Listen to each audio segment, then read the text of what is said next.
भारत में कई मकबरे हैं, पर आपको पता है कि भारतीय उपमहाद्वीप का पहला मकबरा कौन सा है?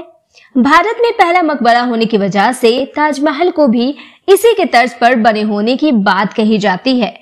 साथ ही यह मकबरा भारत में पहला महत्वपूर्ण और सबसे शक्तिशाली मुगल वंश का प्रतीक है, जिसने अधिकांश उपमहाद्वीप को एकत्रित किया। बात हो रही है हुमायूं के मकबरे की। इस मकबरे को बनाने में फारसी और भारतीय कारीगरों ने एक साथ काम किया, जो इस्लामी दुनिया में पहले बनाए गए किसी भी मकबरे से कहीं अधिक भव्य था। 14वीं शताब्दी के सूफी संत हजरत निजामुद्दीन औलिया की दरगाह के केंद्र में स्थित यह मकबरा, जो कि किसी संत की कब्र के पास दफन होना शुभ माना जाता है। दिल्ली के मशहूर पुराने किले के पास स्थित यह मकबरा 30 एकड़ क्षेत्र में फैला हुआ है। मुगलों का शानगार कहे जाने वाले इस मकबरे के परिसर में 150 से अधिक मुगल परिवार के सदस्य दफन हैं।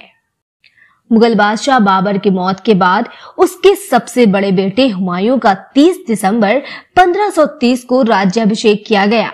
हुमायूं भले ही बादशाह रहा, लेकिन हमेशा दुर्भाग्य का राजकुमार रहा।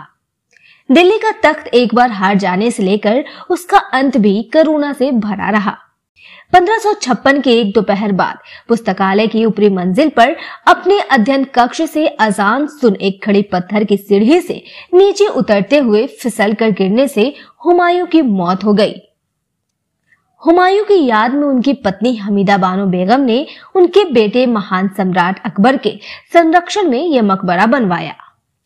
मकबरा 1556 में बनना शुरू होकर 1571 में बनकर तैयार हुआ। हुमायूं का मकबरा भारतीय, फारसी और तुर्की वास्तुकला शैली का मिश्रण है। मुगल वास्तुकला की प्रसिद्ध 4 बाग शैली, मेहराब, छतरी, विभिन्न प्रकार के गुंबद, अष्टमुख कक्ष इस मकबरे की बनावट शैली में देखने को मिलते हैं। इसके साथ स्पष्ट बल्बनुमा गुंबद, कोनों पर पतले बुर्ज, चौड़े प्रवेश द्वार, स्तंभों और दीवारों पर ज्यामिति पैटर्न और प्रवेश द्वारों पर खुदी हुई अरबी की आयतें इसकी और अन्य मुगल कालीन इमारतों की विशिष्टता रही है।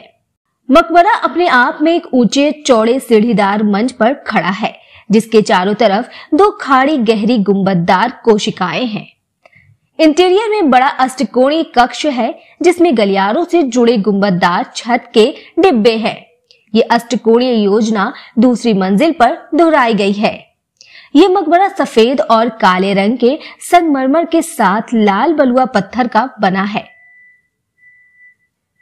मकबरे के परिसर में अन्य विभिन्न प्रकार की इमारतें जैसे राजसी द्वार, किले, मकबरे, महल, मस्जिद, सराय आदि भी है।